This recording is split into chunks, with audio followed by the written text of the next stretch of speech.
You're listening to the Bloomberg Opinion Podcast. Catch us Saturdays at 1 and 7 p.m. Eastern on Bloomberg.com, the iHeartRadio app, and the Bloomberg Business app. Or listen on demand wherever you get your podcasts. Welcome to Bloomberg Opinion. I'm Amy Morris. This week, we focus on your wallet.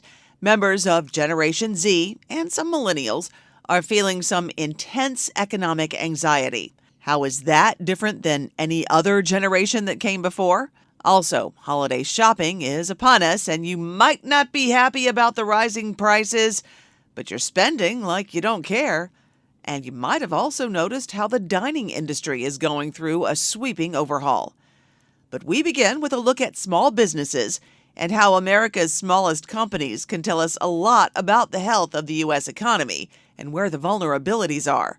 Earlier this year, President Biden rebranded his economic policy with a plan that includes an investment in small business. First, making smart investments in America. Second, educating and empowering American workers to grow the middle class.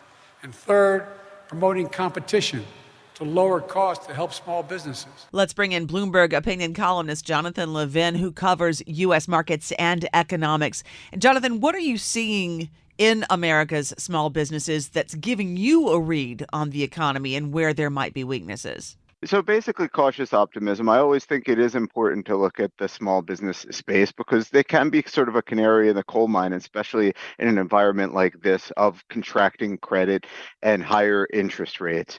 Of course, small businesses are more sensitive to something like this because they have fewer financing options to start with, right? They're basically dependent on what their bank will give them. They can't go out to the bond market, for instance, and they are extremely, extremely exposed to those floating or variable rate loans, right? So, when we think about housing markets, why is the United States housing market feeling so much more resilient than, say Canada?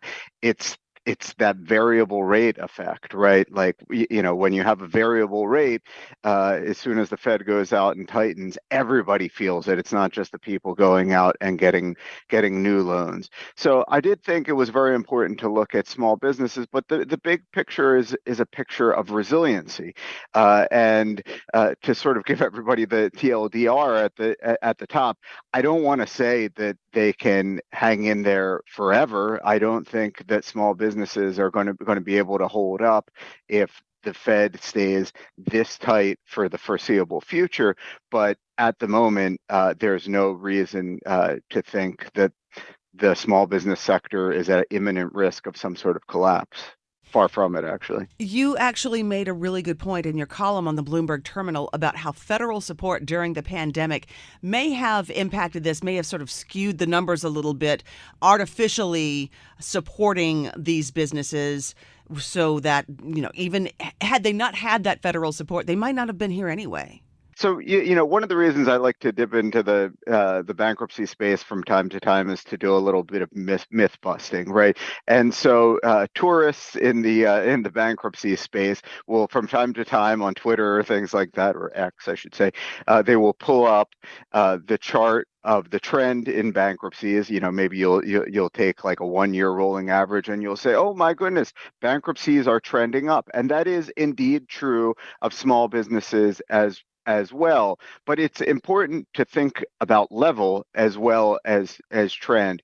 And by and large, bankruptcies are still pretty low in the United States of America relative to what they average, say, from like 2015 to 2019, to give you like a pre-pandemic snapshot. And the reason for that is because the federal government came out with these extraordinary relief programs during the pandemic that kept some firms afloat that might have organically gone under in the absence of the pandemic and that extraordinary support, right? So there's a sense that we're really just sort of playing some catch up here, or in the jargon, doing a bit of normalizing, and that until we really, see the bankruptcy trends break out ahead of something that we would consider normal, it does feel early to be worrying about what's going on here. So with these smaller firms, they are hiring and they are spending money. It's just slowed, but it is stable. To your point, it's the stabilization you need to watch, not so much the trend toward fast hiring or a lot of money versus the slowdown. So like I said, nobody's pretending that they aren't facing headwinds. This has got to be a difficult environment for them when an extremely interest rate sensitive group of businesses uh, is suddenly faced with the velocity and the levels of interest rates that we're facing across the country. Nobody's saying that isn't hard, but the empirical evidence suggests, as you pointed to, that they are still spending money, right? So Bank of America uses their own internal data to track spending from small businesses. The headline on the NFIB is that small business optimism looks to be very weak. But my interpretation of that is, okay, is that uh, literally telling us something about the economy, or is it telling us more about the partisan nature of the world we live in today? I think there's some of the former, but there's also a good chunk of the latter. So we have to take this weak small business confidence with sort of a grain of salt. Having said all of that, to your point, I do think that there's a self-fulfilling aspect to all confidence. So it doesn't really matter at the end of the day why people feel bad. They might feel bad because their candidate isn't doing well in the polls, or their chosen president isn't in the White House. If they feel bad, they feel bad, and eventually that can actually be reflected in the amount of investing that they do, the number of people that they hire, and so on and so forth. So I say take the NFIB Small Business Sentiment Survey with a grain of salt, but if it stays in negative territory for the foreseeable future, could it start to matter? Yeah, for sure. Well, let's get into that a little bit. You had referred to small businesses as acting as something of a canary in the coal mine when it comes to the health of the U.S. economy. So over the next quarter, let's say, what are you going to be looking for? What should we all be watching for when that canary goes down into the coal mine?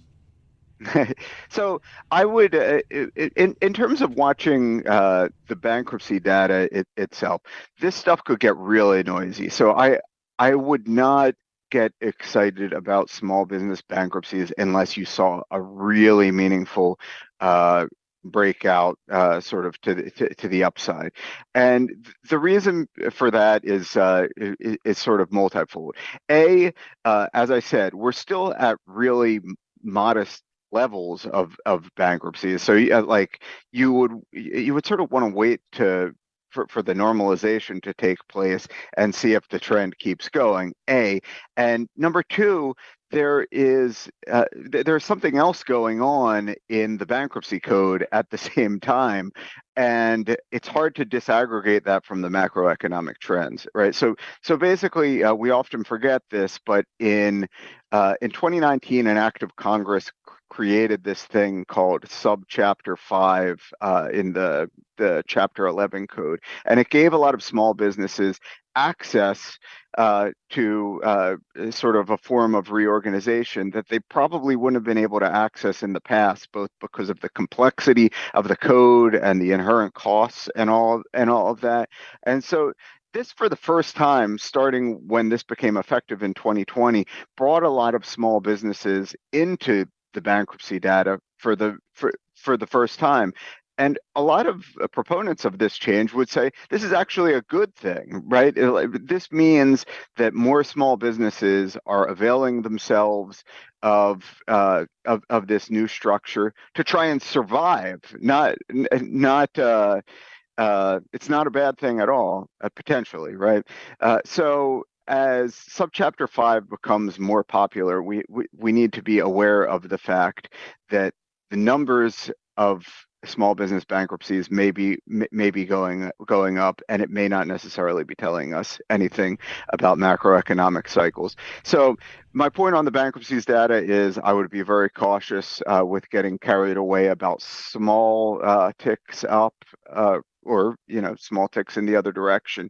I would tend to watch other indicators more closely, including what's going on with the payments data. Bank of America is a great resource, fairly real time, and of course, I would be watching what's going on with jobs. I think people often tell you that the labor market is a lagging indicator. I think it's more complicated than that. I think hiring is a great way to express your relative confidence in the economy. It is sort of a medium-term commitment that you as business owner make with a potential employee, and it tells us a great deal about where the proprietor of that business sees the economy and their business prospects in 3 months or 6 months or 12 months down the line. And so far, it looks like they think things are going to be okay in that horizon. Jonathan Levin is a Bloomberg Opinion columnist who covers U.S. markets and economics.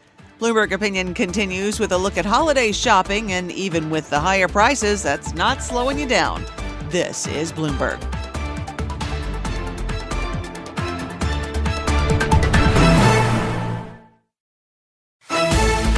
You're listening to the Bloomberg Opinion Podcast.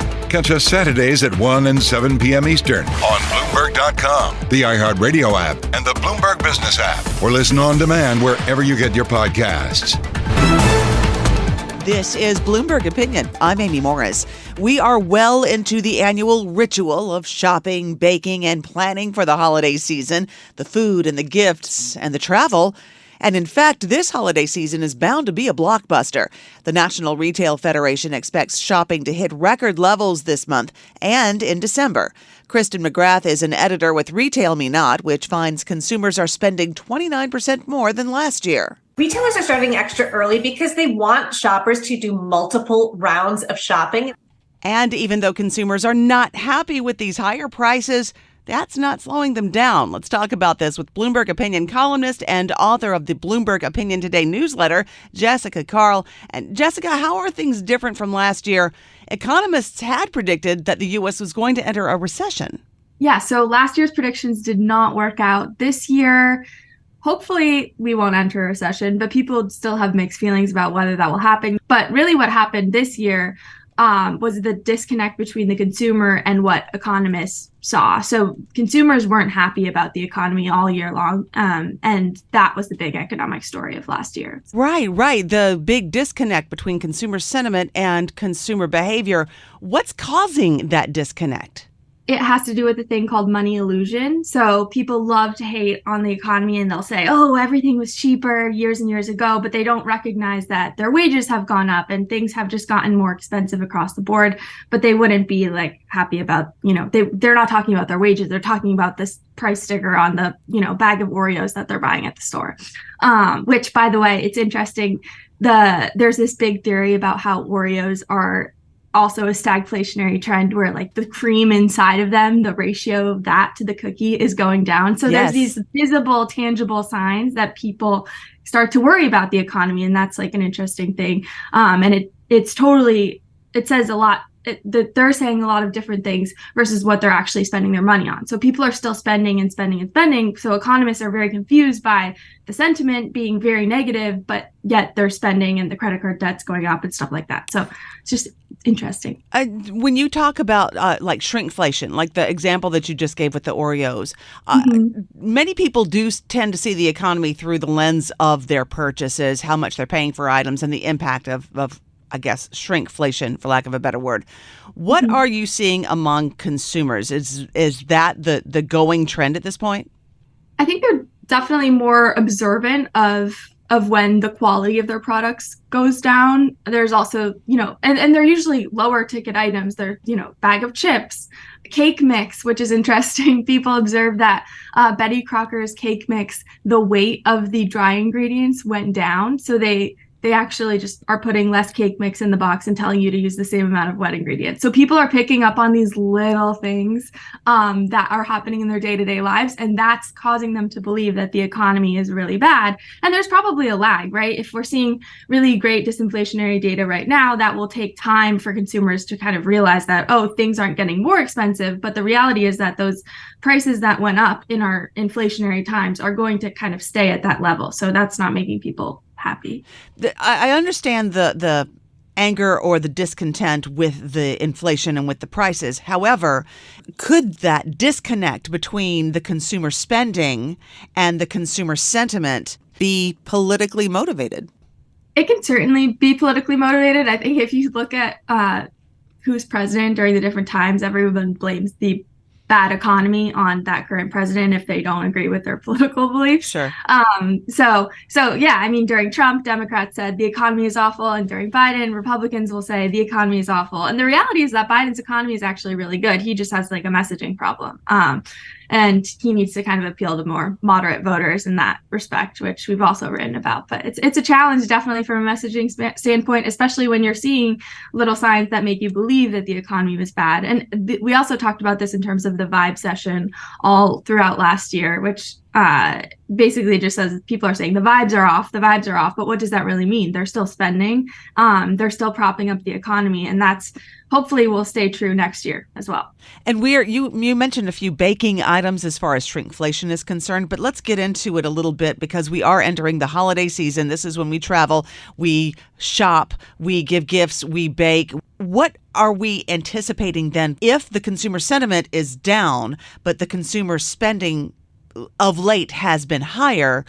Could this be a big boon for the holiday shopping season?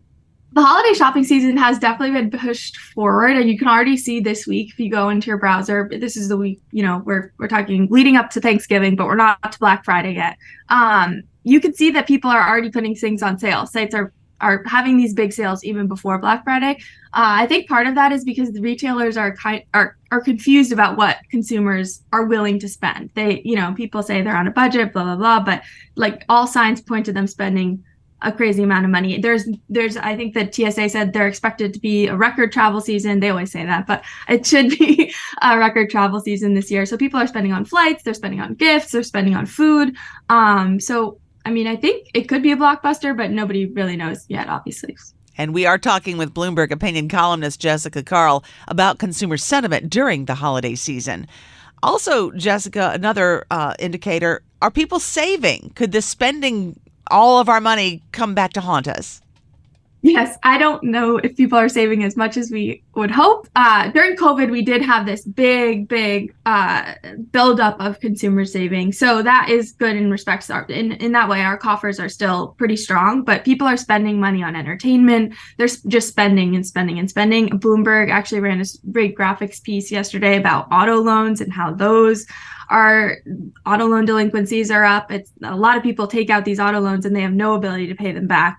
And credit card debt is also, troubling. So I think there are these signs that point to the American consumer be weakening a bit, but also the job market hopefully will stay strong and will continue to see people spend. But if there are signs that cause people to, pull back, that would not be a good thing. What is then the conventional wisdom for 2024? We all seem to get 2023 a little bit wrong, a little off. What about 2024? I think the recession story is hopefully behind us. Sure. If those disinflationary trends continue, that will be probably the big story. Hopefully the economy will improve and strengthen. I think the job market is also something to keep an eye on. If people start to feel as though they're stuck in their jobs, or as though they can't get hired elsewhere, that's definitely going to cause the economy to weaken. So there's just some certain things to keep an eye on, like always. But the good news is that the CPI numbers are very positive, and hopefully we'll continue to see those come down in the future. And what are you watching for over the next few months? We only have a few more weeks before the end of 2023. I always love to see, the holiday shopping trends. After Christmas, it's always interesting to look at the returns and see how many people are returning things and stuff like that. But yeah, I think hopefully we will see the consumer sentiment index improve. Like ideally they would follow the inflation data that we're seeing now. But like I said, there could be a lag, and I mean, that whole money illusion could continue. But in an ideal world, that would stop. Does that create problems for anything more than our ability to predict what consumers are going to be doing when there's that disconnect between the sentiment and the actual action? And sometimes people talk about it being a self-fulfilling prophecy, which we did hear a lot about last year. If you say the economy is bad, bad, bad, but it's actually okay, then you'll start to believe it at some point and you just will rein back your own spending. And if everybody's doing that, then that will cause the economy to enter some type of recession, which is not good. But if people continue to spend, then that illusion is kind of benign. It doesn't really impact as much. But if people really start to pull back, then that's where you'll see a problem. Jessica Karl is a Bloomberg Opinion columnist and author of the Bloomberg Opinion Today newsletter. And coming up, we'll look at generational financial anxiety and how it's impacting millennials and Gen Z. You're listening to Bloomberg.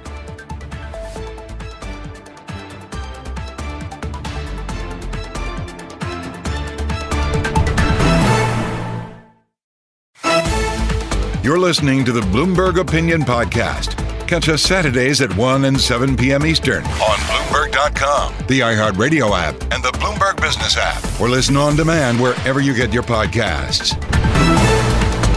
You're listening to Bloomberg Opinion. I'm Amy Morris. Less than 1/3 of Generation Z feels financially secure, and more than half say they're worried about not having enough money, and not just a little worried either. After years of being told that everything's going to be just fine, millennials are treading water, 73% living paycheck to paycheck. Okay, let's learn more about this generational financial anxiety with Bloomberg Opinion columnist Erin Lowry, who covers personal finance. Erin, why can't we just tell millennials and Gen Zers, simmer down, it'll be all right, take control of your financial lives like the rest of us had to do? This is different.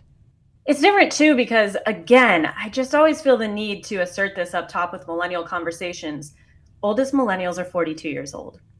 We are no longer children. Right. We are no longer in our 20s. The very youngest of the millennial generation is very close to 30.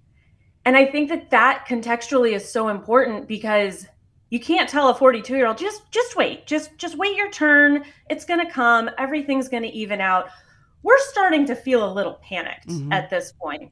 And I think a big part of that, too, is there have been so many, quote unquote, once in a lifetime experiences that it feels like happens every time millennials have almost gotten that financial foothold. You know, the Great Recession happened as the eldest of millennials are coming into the workforce. Don't worry, it's a recession. It'll pass. You'll be fine. Okay, great. We started to get control. Then the housing market goes crazy. And it's so hard to buy a house. And then all of a sudden a pandemic comes. And it just feels like any time we get the slightest bit of advancement, something comes to punch us in the mouth. And it's so frustrating. Is that why the baseline of financial comfort is more elusive for this generation? It's just rotten timing?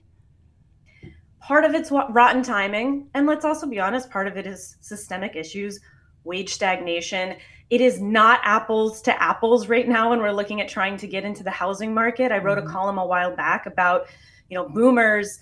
If you're comping the average salary that a boomer made to the average salary a millennial's making, and the cost of houses, our homes are almost 4 times as expensive for a similar salary. So we don't have the same level of access that a lot of our parents had. And so this notion of, we figured it out, you will too, is just not helpful advice. And to bring Gen Z into this, I think part of it is, yeah, they are younger and maybe things will be okay, but they're also watching us. Just to be clear, I'm 34, I'm a millennial. They're watching us and feeling like maybe it won't be okay because it doesn't look like it's going to be okay for those guys.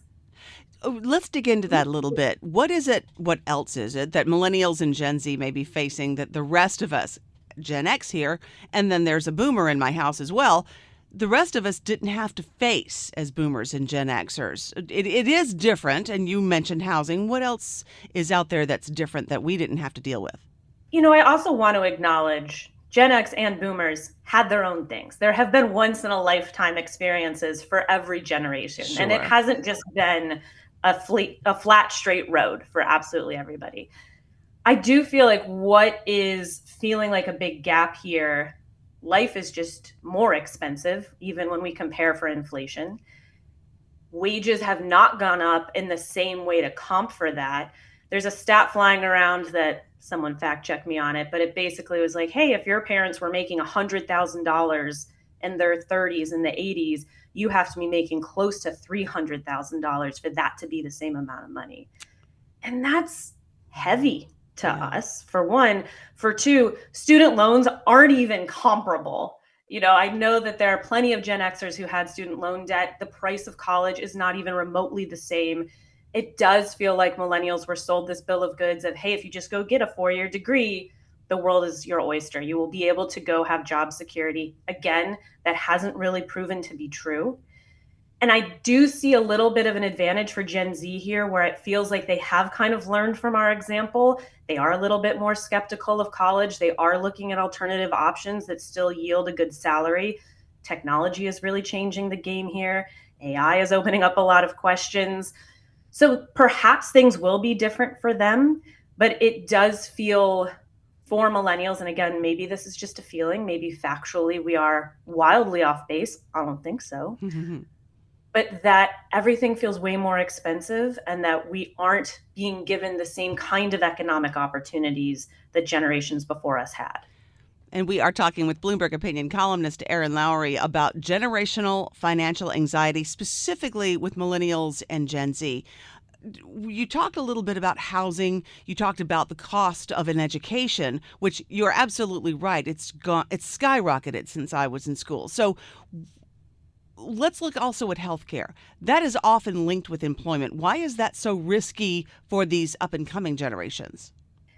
It's such an odd practice to be linking health insurance to employment, because we know statistically people will lose their jobs at some point. Even if you are an exemplary employee, odds are at some point in your professional career, you're going to get laid off. And the fact that somebody could get laid off, and if that coincides with a major medical issue, that could put them in an incredibly vulnerable position. Even if it doesn't, even if you are gainfully employed with health insurance, let's be honest, a big medical issue could still put you in an incredibly financially vulnerable position. And it is unbelievable that we have created a system where it almost feels as if you're one huge health issue away from bankruptcy. And so much bankruptcy is tied to medical debt and medical situations. So the fact that a lot of every generation, but certainly a lot of millennials and Gen Z have been experiencing layoffs and then either have to pay huge out-of-pocket premiums in order to gain access to mediocre health insurance while in between jobs, or just risk it. And then if something even kind of minor happens, that could be tens of thousands of dollars of medical debt that you're going to have to try to pay off. What is it that we can do as a country to help establish a safety net? Oh man, we're going to get right into all of the hot button dog whistle type of topics, I feel, for people. I wish that there was an understanding that we could have a basic safety net and still be a deeply capitalist country. Sure. The idea of having baseline safety nets for your population to just make sure that folks can't easily fall through cracks does not have to be a tenet of policies that people feel is, how dare you, I'm just going to say the S word, socialist. And I think that that makes people really anxious for some reason. It doesn't necessarily have to mean that. It could be that we are one of the wealthiest nations in the world. Why are so many of our population incredibly vulnerable and living in a situation that if one thing goes wrong, one job layoff, and they're one paycheck away from being unable to afford basic necessities, being unable to afford housing, being unable to afford transportation, being unable to go to the doctor, that's just not respectful, and it doesn't give our citizens dignity. And I've always been confused why we're allowing this to happen. And the fact that we think it's perfectly okay to have the employer be paternalistic and provide retirement benefits and healthcare benefits, but the idea of the government and us looking after each other as citizens, isn't the same. Just doesn't quite make sense to me. And briefly, Erin, you had said in your column that one of America's strengths, so what is considered one of America's strengths, its individualism, might also be very detrimental. How so? Well, just kind of on that same topic, the idea of we do have this deeply entrenched bootstrap narrative belief, and part of it being true that, this is a country where you can rise up into a different socioeconomic class than the one that you were born into. That does certainly still exist. It's perhaps a bit harder than people pretend that it is, but it exists as an option. However, I don't know why we can't hold two truths, that we can both be a society that enables people to catapult into a different socioeconomic group, but also make sure that there is base level safety nets so that even our quote unquote bottom socioeconomic groups still have all of their basic necessities met and are living a life of some level of dignity. Erin Lowry is a Bloomberg Opinion columnist. She covers personal finance and is the author of the 3-part Broke Millennial series. You're listening to Bloomberg Opinion. I'm Amy Morris. The dining industry is going through an overhaul of sorts. The economics of restaurants is changing.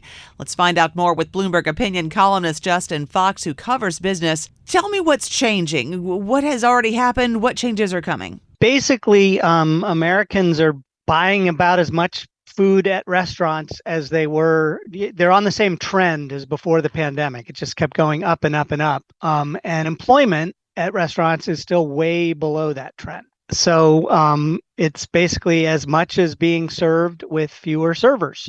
And that's something I wrote about it a year ago, and I was checking up on the data to see whether that had changed, and it hadn't. But then I looked at something else, which was wages for restaurant workers. And they actually started going up. I mean, they jumped in early in the pandemic, but they'd been going up much faster than earnings for everybody else, really since around 2014. And that was before the pandemic. Some of it might be that working age population growth was already slowing down. But the really obvious reason is that a lot of states and cities were passing minimum wage increases. And basically the restaurant industry is the most likely to pay minimum wage. And a lot of places they're allowed to pay something a little below it until you count in tips. Those have had a big effect on restaurants. The funny thing, though, is you look and you just can't see any effect on employment at restaurants before the pandemic. But I just get the sense that with this big shock of the pandemic, with initially this sort of 50% drop in business and employment, and then a pretty quick recovery in how much business they were getting, but it was much harder to bring that many employees back. It's just led to this rethinking of how restaurants work. I mean, and you hear a lot of it from especially like high-end restaurants, like saying that the business is really hard to make money and even harder than it was before, and lots of experiments with alternatives to standard table service. So is this then a permanent change? Are we seeing the evolution of a new way of the dining industry to survive? Yeah, I think so. I mean, I think this combination of the higher pay for restaurant workers and then this sudden shock that gave everybody sort of forced everybody to rethink how they were going to do business. And also, I think gave a lot of restaurant workers this thought that, wow, maybe I don't want to work in this business anymore. You can just see in the national economic data these super big changes. And I mean, one really dramatic one is that productivity at restaurants, at full service restaurants, which is just measured as output per hour worked, adjusted for inflation, it basically went nowhere for the first 15 years of this century.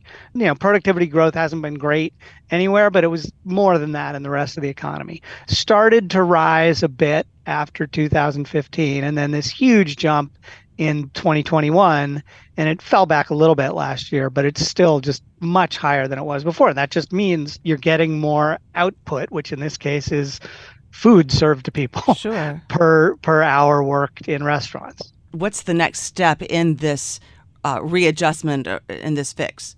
Part of what's happened, especially during the pandemic, was that a lot of work that was done within the restaurant, bringing a meal to you, all got outsourced to contractors for Grubhub and Postmates and all of those kinds of places. Right. And to some extent, what you might be seeing is not some amazing productivity revolution. It's just, okay, we don't have waiters anymore. We just make food for delivery. And so what's happening is those delivery workers tend not to do super well financially. And some place, New York, where they're especially big part of life here, the city of New York is imposing a minimum wage there too. It will be interesting to see. The impression from with restaurants is that initially you won't see that much effect on how many people are doing it, but over time it's going to change the choices that places are making. All right, Justin, thank you for taking the time and explaining it all to us. We appreciate it.